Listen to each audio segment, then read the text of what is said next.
Sinfdoshlar temasiga aloqador narsa-da. Ayting.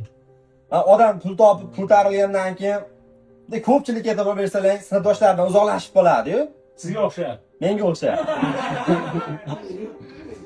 Mana shu keyin intervyular beradi, hali katta-kattalar eshitsa, men sinfdoshlarim bilan o'tirmayman deydi. Boraman va 5 minut turib ketaman deydi, vaqtim bekor ketadi deydi-yu. Mana shu narsa 100% to'g'ri narsa emas-da. Odamlar nimaga mana shu mashhur bo'lib ketgandan keyin sinfdoshlarni o'tirgisi kelmay qoladi, bilasizlarmi? Odam jinni pul topib, jicha tepaga ko'tarilgandan keyin tanqidni yoqtirmay qoladi. Sen sinfdoshingni ichiga kelganingdan keyin o'tirganingdan keyin hamma bilan bir xil bo'lib qolasan-da.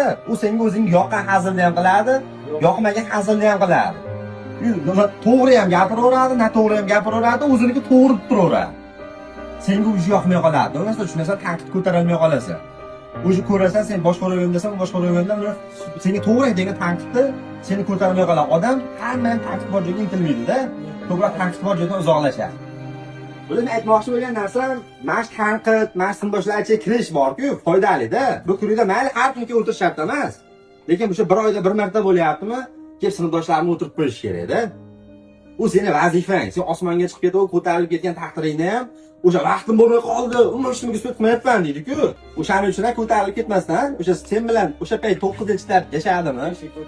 Seni kaltaga yurganlaringni, birovni yurganlaringni, birni yoqib yurganlaringni, domlalardan kaltaga qochib yurganlaringni ko'rdimmi? Opaydagi O'z oxirigacha yuraver o'shalar bilan birga. Bir oyda bir marta o'tir, o'sha bolalar seni ko'rib ko'tarilishingga havas qiladi, sendan fikr oladi, maslahat oladi. Biz sinfdoshlarga senga hal kurga zo'r o'zgaraveradi. Hamma ko'tarilgan sinfdoshlar kurgidan chiqib ketaveradigan bo'lsa, bu sinfdoshlar qachon ko'tariladi? U sen bilan gaplashishni xohlaydi. Oldin seni gaplaringga e'tibor bermagan bo'lsa, ko'tarilganlarga e'tibor beradi ular. Sendan maslahat oladi, hayotini o'zgartiradi.